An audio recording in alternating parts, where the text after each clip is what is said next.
incontrati per caso, Sì, e ben però due volte. per caso tu hai detto una parola che è lingera. La ligera. La ligera o La lingera. La che non si malavita capisce. leggera. Esatto. L'etimologia dice che effettivamente potrebbe derivare dal fatto che era la malavita, però la Sì, malavita è un po' da due soldi. Più che da due soldi direi anche con una certa nobiltà e con meno violenza. Leggera perché erano leggeri nel senso che non Sì. avevano Vabbè, le quello armi. Esatto. Non esatto. facevano Magari anche rapine con leggeri le di armi. mano, chi lo sa. Leggeri di Si mano. può avere tante, però leggeri, esatto. Leggeri perché erano vestiti di leggero, visto che erano poveri e non avevano un granché. Di lino, magari. Esatto. Tutto sdrucito. No, Quindi comunque c'è sì. tutto questo. Leggero senz'altro perché era meno violenta. Voi siete della lingera. E allora dai, andiamo. Allora dai, cominciamo. Poi mi dite anche perché fate una cosa del genere. Esatto, se lo sappiamo. Accompagnata da Ulisse, inizio il mio viaggio dentro la Ligera. Ciao. Ma prima, a casa di Camilla, bisogna prepararsi per l'occasione. Eventualmente, se per caso lì c'è questo vestitino. Fammelo vedere. Sì.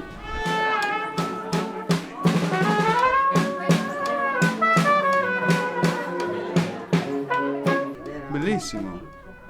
È il suo.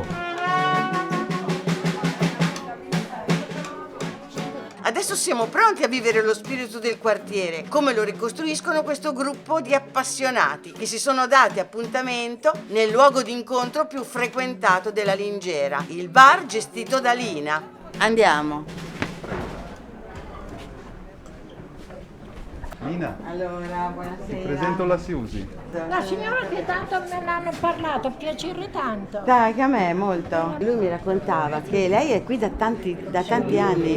50 anni. 50 anni. 50 anni a 50 anni, Milano. quindi li ha visti di tutti i colori, tutta la storia del quartiere. Molto, tutta la storia del quartiere. Loro poi sono nati dopo. A loro la storia gliel'hanno raccontata, mentre io l'ho vissuta. Sì, eh? Che gente veniva? Persone che aggiustavano la giornata, bellissime. Ci arrangiamo, diciamo. Ecco, persone a modo, fantastici, simpatici. Poi c'è stato il cambiamento di quartiere, direi che ha cominciato una ventina d'anni fa. Ai genitori che le hanno acquistato gli appartamenti per i loro figlioli ed è logica che il quartiere ha cominciato a poco cambiare, tanto, e adesso è diventato un quartiere all'opposto di quanto era prima.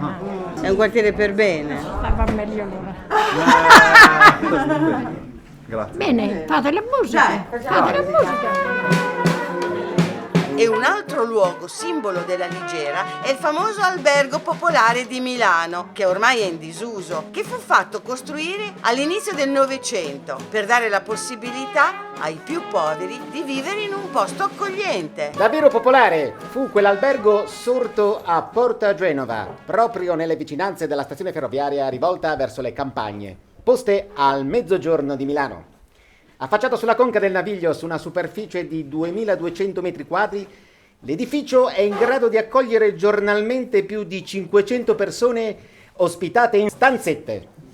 A partire dalla posa della prima pietra, avvenuta il 6 giugno 1899, il Popolare di Milano assumerà nella memoria collettiva dei milanesi un significato simbolico in grado di testimoniare il travagliato e spesso drammatico cammino dei 2 secoli, 800, 900, ma mettiamoci anche il 2000.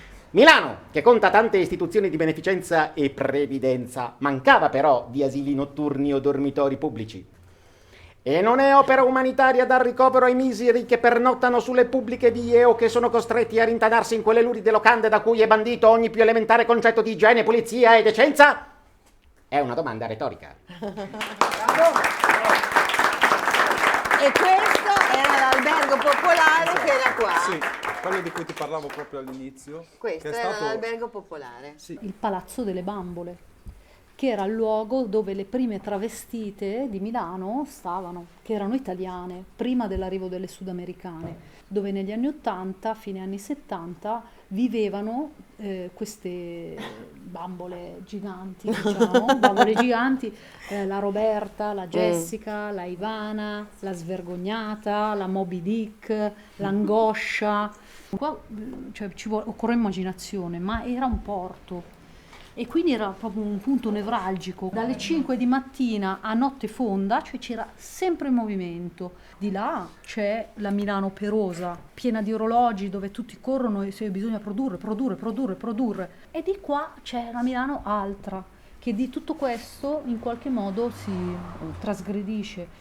Quindi era comunque una zona già di giochi, di notte. La notte, lo spirito del gaudente, insomma. E per concludere il nostro viaggio dentro la Lingera, ecco la canzone di Rosetta, il simbolo di questo quartiere. Ma chi era Rosetta? Una prostituta, un fatto di cronaca del fine 800, inizio 900, anzi inizio 900, di la verità, di questa donna che rifiuta un carabiniere, una donna di vita, e questo carabiniere la uccide. Per cui questa donna diventa il simbolo della malavita milanese e al suo funerale partecipa tutta la malavita in massa e la canzone diventa appunto una specie di inno.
Oh